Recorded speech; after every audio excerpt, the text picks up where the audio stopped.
Uncle আসসালামু আলাইকুম, ভালো আছেন আঙ্কেল?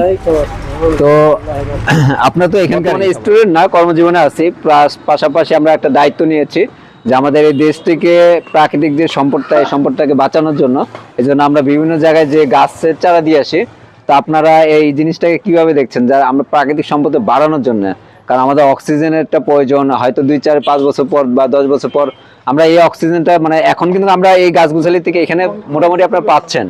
আমাদের যে এখানে গাছগুছালি নাই সেখানে অক্সিজেনটা আসতেছে কিন্তু বিভিন্ন বন থেকে বাতাসের মাধ্যমে সেই অক্সিজেনটা আমরা ব্যবহার করতেছি। যারা এটা নিয়ে কাজ করেন তারা জানেন। তো আমাদের এই ঘাটতি পূরণটা আমরা নিজেরাই এড়াইতে পারবো আমরা যখন বেশি বেশি গাছ রোপণ করব। আশা করি আঙ্কেল আপনারা এটা কিভাবে দেখতেছেন, আমাদের গাছ রোপণ করাটা? না, এটা ভালো।